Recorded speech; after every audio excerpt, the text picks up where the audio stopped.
Olá pessoal, muito boa noite. Estamos começando o programa Opinião Regional dessa sexta-feira. Hoje nós vamos conversar com o vereador Brás Paulo.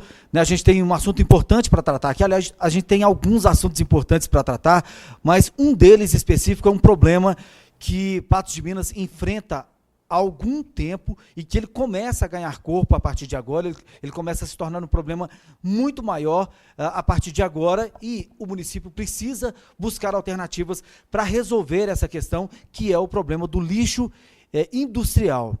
E a gente vai debater esse assunto aqui. O Brás tem recebido demandas a respeito desse assunto também e tem buscado alternativas. Não é isso, professor Brás? Boa noite, tudo bem? Boa noite, Maurício. Boa noite a todas as pessoas que nos acompanham aqui pela NTV. E é um assunto que ele tem que ser tratado com a devida delicadeza e com o devido cuidado, porque não é simplesmente levar para qualquer lugar esses resíduos. É importante que as pessoas entendam que nós estamos falando de empresas, de empreendedores, desde empresas muito grandes até empreendimentos que são mais simples, quase familiares, mas que têm uma questão em comum, que é o lixo que sobra, por exemplo, da troca de peças de caminhões, aqueles que trabalham, por exemplo, com fibra de vidro, borrachas, e todo esse lixo que é produzido, ele não pode ser colocado no aterro normal, no aterro comum. E o que vai dizer a lei federal? Que as empresas elas são responsáveis por dar destinação correta a esse lixo, a esse resíduo. Normalmente resíduo sólido, mas nós temos também resíduo muitas vezes na linha de graxas, óleos e outros. Mas o município ele tem que dar condições para que essas pessoas deem a destinação final. E hoje nós temos aí um impasse, mas que eu vejo que é um impasse positivo, porque o município já começou a se movimentar, já começou a se mobilizar, e eu penso que em breve a gente vai ter algum horizonte de respostas práticas, respostas viáveis para oferecer para esses empreendedores e para essas empresas aqui de Patos, Maurício. Esse material está indo para onde hoje, Brás? Na verdade, os próprios empreendedores eles nem comentam, eles não falam. Muitas vezes o que acontece é que se contrata uma empresa, aqueles que são mais organizados, que têm uma estrutura melhor, eles acabam contratando empresas, inclusive até fora do estado. Essa empresa vem, por exemplo, vai recolher para-brisa de caminhão e de veículo, que fez a troca. Você não pode simplesmente pegar o velho e jogar num aterro. Então, aquilo muitas vezes é retornado para uma empresa que é específica para reciclar aquilo. É o que acontece com fibra de vidro, é o que acontece com borracha, peça, metal. Tudo isso tem sido destinado de uma forma que nós não sabemos se é a mais correta, e algumas estão, se a gente falar da realidade do bairro Planalto, elas estão em locais que não são os mais adequados, passeios, lotes vagos, apesar que é um bairro que tem uma característica industrial muito forte, mas que também tem residências, que transitam crianças, que transitam jovens, em meio a esse resíduo que está lá. Nem sempre é perigoso, mas alguns podem se tornar. E esse material, Brás, é só um deles, Porque a gente tem, por exemplo, hoje, um problema grave com sofás espalhados pela cidade inteira. A espuma, ela é um negócio terrível, porque a degradação daquilo no meio ambiente é quase nula. Ela gasta, talvez, centenas de anos para ela decompor. Não tem para onde levar, O que a pessoa, por exemplo, quem compra um sofá novo e quer se livrar daquele que está em casa, do velho, o que fazer? Não, inclusive, muitos, o que nós vemos, aqueles que ainda estão em condição, eles doam, que é o que a gente sempre recomenda. Mas aqueles que já não têm condição de serem doados, muitas vezes eles acabam nas áreas de preservação permanente, que são APPs, passeios, praças. E assim, as pessoas descartam da maneira que elas conseguem. Muitas vezes é falta de consciência do cidadão, mas muitas vezes também é falta de opção. Porque até a questão do entulho ainda não é uma coisa muito bem resolvida aqui em Patos. Que são coisas também que a gente está buscando caminhar junto, ter uma conversa com o executivo, inclusive o secretário de planejamento, ele já colocou para nós que ele tem buscado algumas respostas nessa direção. A gente tem hoje um projeto aprovado da minha autoria e do João Batista, que é a questão do lixo eletrônico, que é uma outra demanda, que vai desde aquela pilha que você tira do seu controle remoto e que a gente sabe que ela não pode ser devolvida para o lixo comum e que ela precisaria ser levada para um local específico, para depois ser levada para uma determinada empresa, ou para ser desconstruída, ou para ser guardada, quase igual se guarda um material radioativo, dada o poder de contaminação que uma única pilha pode oferecer para o meio ambiente. A gente tem visto aí, Braz, muitas TVs, monitores de computador jogados em áreas de preservação permanente, inclusive, né? Esse material tem que ser levado. Hoje tem um local para destinação desse material em patos. O que fazer com isso? Olha, na verdade, durante algum tempo, a gente teve o CVT, que hoje é o ITEC, eles faziam recolhimento desses materiais, né? Recolhiam, e muito daquilo era utilizado, inclusive, em cursos de treinamentos. Às vezes você pegava 10 computadores usados, e daí você salvava as partes que tinha condições e você fazia um computador novo, por exemplo, para um aluno, para que ele pudesse trabalhar. Então, ele aprendia na prática. Hoje nós temos a universidade aberta, né, que é a UITEC. A UITEC ainda não tem condições de fazer esse trabalho. Em conversa hoje com o atual secretário de Infraestrutura, está de forma interina, que é o Carlos Naimeg, o que ele nos disse é que o município está organizando tanto um espaço para que a gente possa colocar esse lixo eletrônico, bem como buscando um convênio com uma empresa que pudesse fazer esse recolhimento desse material que a gente chama hoje de lixo industrial. E aí entra até uma questão que é um tanto quanto polêmica, porque a gente fala hoje de uma política de retorno, né? E aí, o que acontece? Todo aquele que compra um produto poluente, a exemplo do que hoje acontece com o agrotóxico, quer dizer, o indivíduo que vende o agrotóxico, ele vende, por exemplo, 10 embalagens para o Sr. João. Ele fica aguardando o Sr. João trazer de volta essas 10 embalagens vazias, nessa política reversa, para que isso seja retornado pela empresa que vendeu aquele produto. Mas, o que acontece? Quando nós pensamos em termos de agronegócio, Maurício, eles são muito mais organizados, principalmente o grande. E esses menores que nós temos, eu estou dizendo aqui o bairro Planalto, mas nós poderíamos citar outros, falta, e eu até sugeri isso para aquele grupo, já passou de hora de que eles tivessem ali uma associação. A associação poderia ser uma grande parceira. Se a gente tem hoje, por exemplo, a APARE, que faz um trabalho muito bacana e que tende a ser ampliado da coleta seletiva, caso todos esses proprietários de oficina, proprietários de empresas que residem naquela região e todos que têm um negócio afim, ou seja, nesse mesmo segmento, com uma associação, eles teriam muito mais poder de cobrar do município, porque isso não é uma demanda nova. Agora foi uma questão que realmente, né, alguns se reuniram, chamaram para que a gente estivesse lá, para que a gente conversasse, visse em que pé que está a situação, mas não é uma demanda nova, é uma demanda antiga. E por que nós temos que ter a devida prudência? Porque não é só vir com a caneta. Não é uma questão simplesmente chegar e multar esse pessoal e dizer, olha, você é obrigado, mas para onde? Para onde destinar? De que maneira levar? Até a maneira correta de guardar esse tipo de resíduos. Quem já deu um treinamento para todas essas pessoas? Isso está dentro do escopo de responsabilidade do município.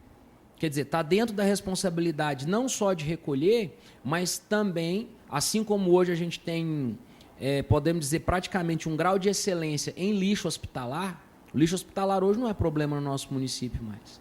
Por quê? Porque ele já vem extremamente bem condicionado dos próprios hospitais, das clínicas, dos laboratórios, e quando o veículo passa para dar a destinação final, aquilo ali já está perfeito.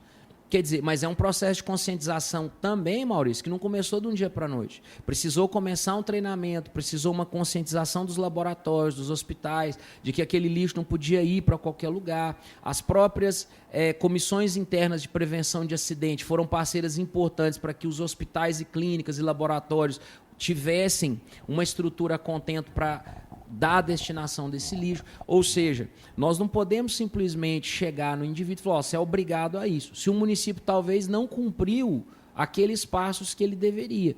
E às vezes há um questionamento, mas o município não pode intervir, isso é obrigação só dos proprietários. Eu penso que se o município pode viabilizar, ele deve fazer. aquilo que o município puder fazer para manter o emprego, manter renda, gerar valor para a nossa região, é fundamental. Quando a gente passa pelo bairro Planalto, por exemplo, e as ruas foram feitas ali bem mais largas, justamente pelo trânsito pesado que é próprio daquele bairro, nós estamos falando de uma economia que gira e movimenta alguns milhões. Nós estamos falando de retífica de motor de caminhão, de troca disso, peças. Quer dizer, é um movimento que está sendo colocado e gasto dentro do município. E quer dizer, nós temos que valorizar esse empreendedor, nós temos que valorizar esse cidadão, e antes de chegar cobrando, nós temos que mostrar para ele, olha, vai funcionar dessa forma, e agora nós vamos, gosto muito dessa palavra, nos adequar, dar um tempo para se adaptar, e aí sim, fazer uma cobrança mais firme, mas depois que todos esses passos estiverem, de fato, sendo cumpridos. Agora, é possível isso, Braz? O município tem condição de criar um aterro industrial? Tem condições ou de criar, ou nós podemos fazer alguma coisa que vem funcionando, inclusive na época o Ministério Público sempre questiona isso, porque é a questão do próprio ecoponto, né? O ecoponto de pneu, etc. e tal. O que acontece? O município não pode se iludir da realidade das pessoas. Tem pessoas que são corretas, colocam as coisas nos lugares corretos, e tem pessoas que, infelizmente, vivem à margem do que a lei coloca. E aí, nós temos que entender o seguinte, gastou-se um tempo até que um ecoponto de pneu se tornasse viável. Que pese, quando ele estava no local que estava, ser uma fonte constante de reclamação, mas, do ponto de vista do retorno desse material para ser reciclado, é importantíssimo.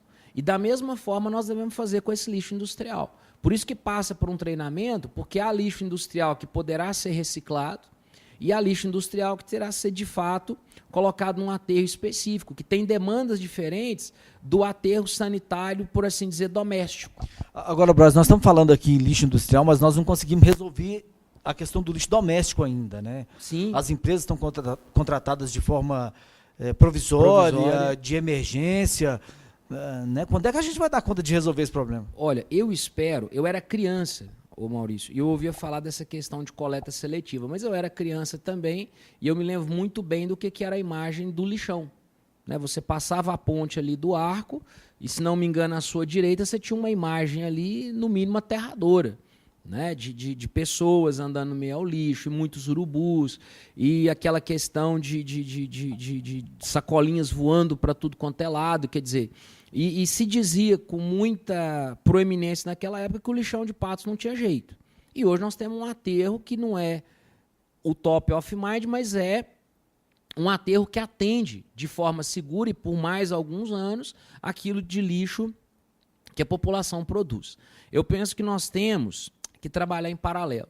Nós temos a questão do lixo doméstico, que nós temos que caminhar para a coleta seletiva, temos que caminhar, eu penso que isso é irreversível.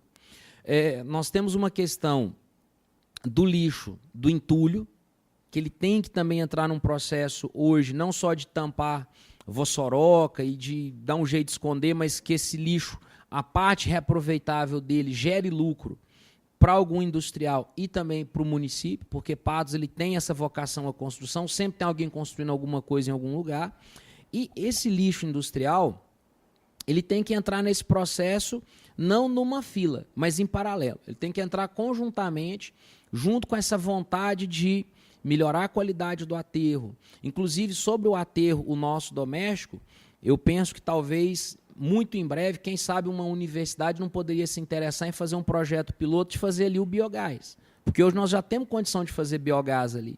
Ou seja, não é uma quantidade que seria a ponto de ser industrializada para abastecer uma cidade como Patos, mas poderia ser repassada para alguma indústria. Hoje ali nós estamos falando de um setor industrial que é pujante, que está crescendo. Quer dizer, nós temos que pensar que o município sozinho, e não é só o de Patos, não vai muito longe. Nós precisamos pensar nos parceiros, precisamos pensar nas empresas, precisamos pensar em convênios, nós precisamos pensar em parcerias público-privadas, tudo com transparência, tudo dentro da legalidade. Por quê? Porque esse material que nós chamamos lixo industrial, para uma determinada empresa, a logística para ela pode ser de lucro. ela pode precisar desse material como fonte de algum outro produto. Então, quer dizer, você busca resolver o problema das empresas, você busca trazer uma renda para o município e você faz com que a logística reversa aconteça. Então, é um processo que não é de hoje para amanhã, Maurício, mas nós temos que plantar essas sementes e começar a incutir, principalmente naquele grupo, a ideia de que eles têm que se unir. Assim como nós vemos que os centros comunitários, à medida que eles se unem, à medida que as associações de bairro se unem, à medida que grupos específicos e ONGs vêm se unindo, muitas coisas têm acontecido porque há a união e há o interesse das pessoas. Eles não querem fazer da forma errada, pelo menos não a maioria. Mas é preciso que o município dê a mão. E eu penso que o legislativo, embora a gente não tenha esse poder de mandar fazer, nós temos sido muito importantes em mediar algumas questões, em mediar projetos, em mediar situações, em mediar demandas, e essa é uma função legislativa importante, porque lei não nos falta. A lei que fala da questão do lixo eletrônico, nós a temos aí tem mais de 2 anos. E agora que nós estamos pensando, de fato, em efetivar o espaço aonde vai acontecer isso. E leis muito mais antigas que, infelizmente, não são cumpridas. Tá ok, a gente vai para o intervalo e daqui a pouquinho voltamos conversando com o vereador Brás Paulo. Daqui a pouquinho.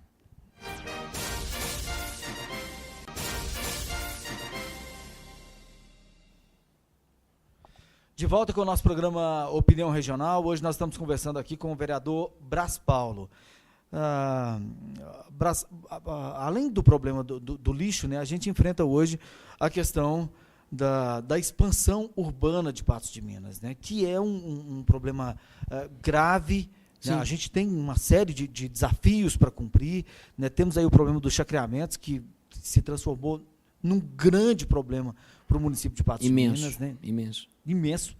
Dá para resolver esse problema, aliás, Brás? Olha, todo problema tem solução. A questão é até que ponto nós estamos dispostos a gastar para resolver esse problema. Porque a questão do chacreamento... O doutor Paulo César esteve aqui no programa Opinião Regional e falou do bom entendimento que teve com a Câmara Municipal, né, da boa reunião que teve com a Câmara Municipal, com o Legislativo. Inclusive, eu achei interessante essa abertura do Ministério Público. Pena que veio em ano de eleição, final de mandato, mas eu penso que vem em tempo para que a gente converse de forma transparente daquilo que nós entendemos que são os problemas da cidade.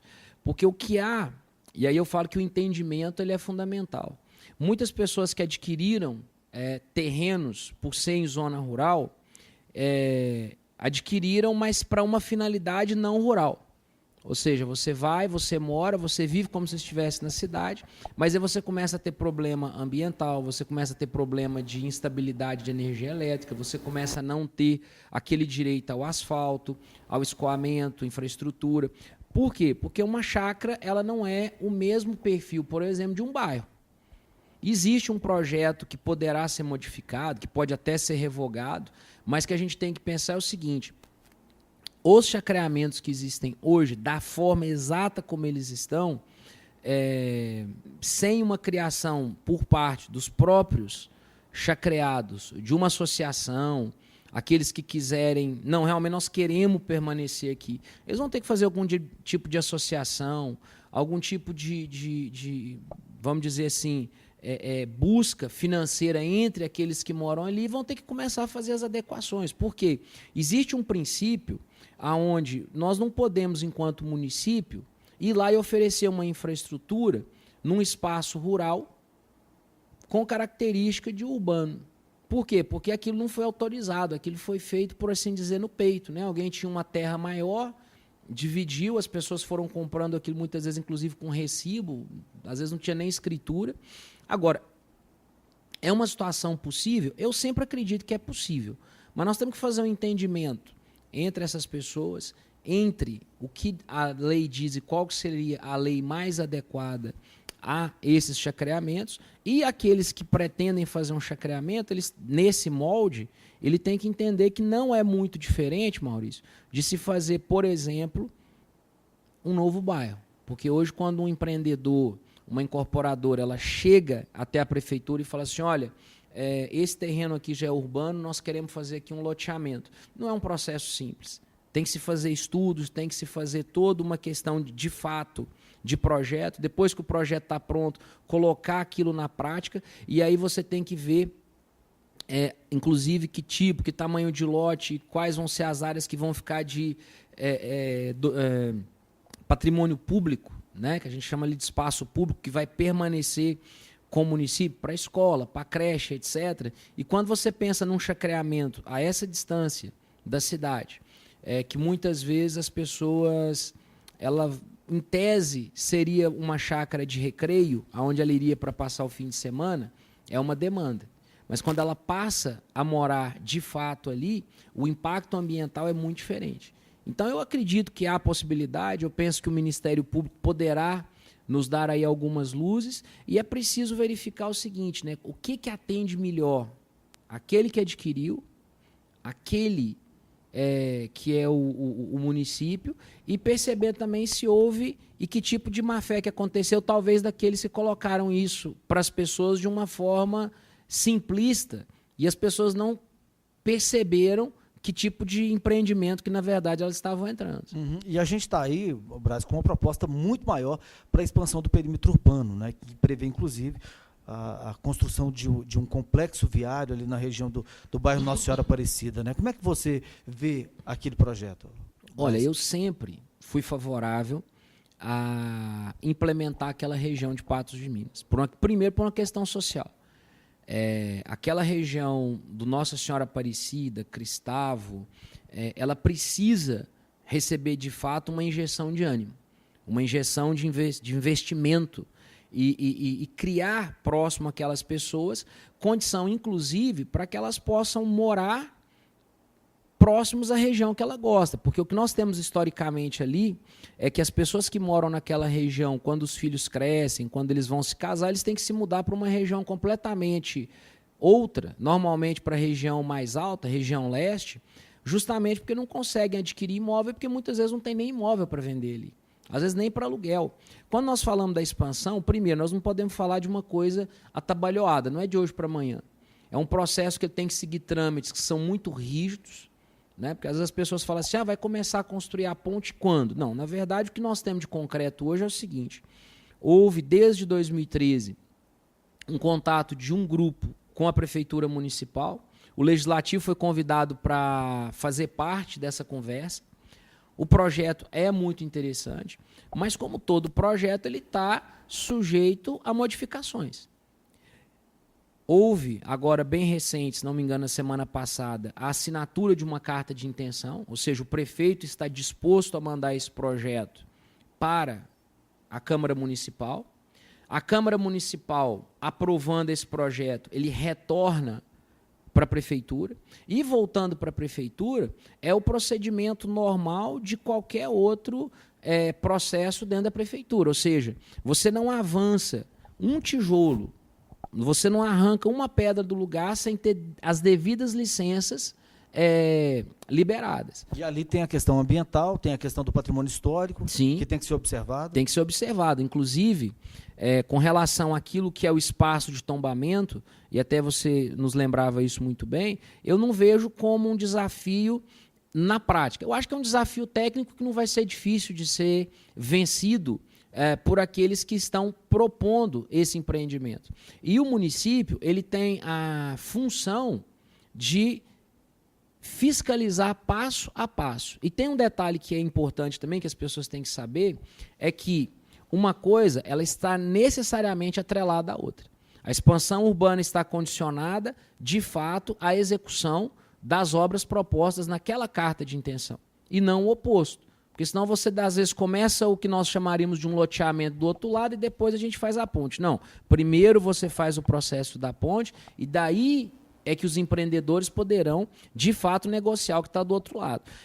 Com relação a esse tipo de empreendimento, outros grupos já começaram, inclusive, a fazer algumas ofertas interessantes para a Prefeitura. Agora, Brás, do jeito que foi apresentado o projeto ali, com a ponte ao lado, com a construção daquela ponte ao lado da ponte antiga, da ponte do Arco, se a gente for levar em conta o patrimônio histórico, aquele projeto ele não pode ser executado daquela forma, tendo em vista que além do tombamento da ponte, da estrutura física ali, né, o processo de tombamento, ele proíbe a construção de qualquer coisa a 100 metros para cima e 100 metros para baixo da ponte, né? É possível mudar essa questão também? Eu penso que nós temos que, nesse aspecto, nós temos que, primeiro, ver se é possível integrar o novo com o antigo, porque a gente tem algumas mostras muito bonitas de que quando você integra uma nova arquitetura com uma antiga, você pode ter, de fato, uma nova obra de arte. O segundo aspecto, e o mais importante, e até conversei hoje com o engenheiro da prefeitura, que obviamente prefere não se identificar, que ele sim tem um receio muito grande, Maurício, da questão, não porque a ponte não seja sólida, mas é porque ela está muito acima em relação àqueles que passam por ali hoje. Então, o que eu já coloquei para você, coloco para as pessoas que nos ouvem. Seja esses empreendedores, ou seja a própria prefeitura, caso ela quisesse fazer um financiamento, e nem sei se tem crédito para isso, para fazer ela própria uma ponte ao lado ou o mais próximo possível ali daquele, né, do que é a ponte antiga. É uma necessidade urgente. Aquela ponte é uma incógnita. Não, o engenheiro que eu conversei hoje, o qual não quer se identificar, e eu entendo, ele fala assim, olha, Braz, eu acho que é 12 toneladas. A placa está lá de 15. É a velha, né? Nós já estamos, né, cobrando ainda um pouco do presidente da Câmara, o senhor Bartolomeu, para que ele dê celeridade àquele pedido nosso de uma vistoria ampla, de um laudo técnico, porque o laudo técnico que eu estou dizendo da ponte nova em relação à antiga é se nós teremos a tranquilidade que veículos pesados, porque nós teremos 2 pistas de um lado, 2 pistas do outro, e eles vão passar de forma simultânea, qual vai ser o tipo de agressão que ela vai sofrer por causa dessa nova ponte ao lado. Uma vez isso estabelecido, nós temos que levar esses laudos até o patrimônio histórico e mostrar a realidade. Eu penso que nada substitui o diálogo, porque muitas coisas que algum tempo atrás eram impossíveis e improváveis, foi através da conversa, da explicação, que elas aconteceram. Há não tanto tempo assim, Maurício, a Major Gotti era mão e contramão. Quem que imagina hoje a Major Gotti mão e contramão? E na época foi uma celeuma, foi uma discussão, foi um bate-boca danado, e hoje nós entendemos que foi a melhor opção. Quer dizer, tudo aquilo que vem para inovar, tudo aquilo que vem para trazer uma novidade, causa esse tumulto. Havia uma cultura em Patos que, você não constrói depois do Rio, você não constrói depois do Rio, né? Aquilo tinha um sentido em 1970, em 1960, até porque as cheias do Rio, elas realmente eram cheias assim incríveis, né? Mas hoje, com as respostas tecnológicas que nós temos, com a infraestrutura que pode ser feita, com a forma que nós poderíamos dar, inclusive vida àquela região, tudo, penso eu, está ligado à análise técnica. É possível? Bom, se é possível, por que não pode? Porque o debate, quando o projeto chegar na Câmara, ele chegando de fato, ele vai acontecer. Prós e contras vão surgir. E aí nós temos que ficar atento, porque nós temos também uma população, né, da região oeste que, historicamente, ela ficou aquém de outras regiões dentro do município. É uma região, por exemplo, que tem uma BR que não tem asfalto. A ligação para Alagoas é promessa de quantos e até hoje não sai. Então as pessoas ali daquela região, elas se sentem incomodadas. Por que outras regiões têm, vamos dizer assim, um crescimento, algumas questões econômicas tão pungentes e ali vai ficando? Exatamente. Okay. Braz, infelizmente nosso tempo acabou. Quero aqui agradecer. Isso não. Sério. Oh, meu Deus. Quero aqui agradecer a sua presença mais uma vez no programa Opinião Regional. Obrigado e tenha uma boa noite. Obrigado, Maurício. Obrigado a todos que nos acompanharam. Grande abraço. Obrigado a você que acompanhou o programa Opinião Regional desta sexta-feira. Você fica agora com Conexão Unipan e logo em seguida com as principais notícias de Patos e da região com o NTV News. O Opinião Regional volta na próxima sexta-feira. Uma boa noite para você.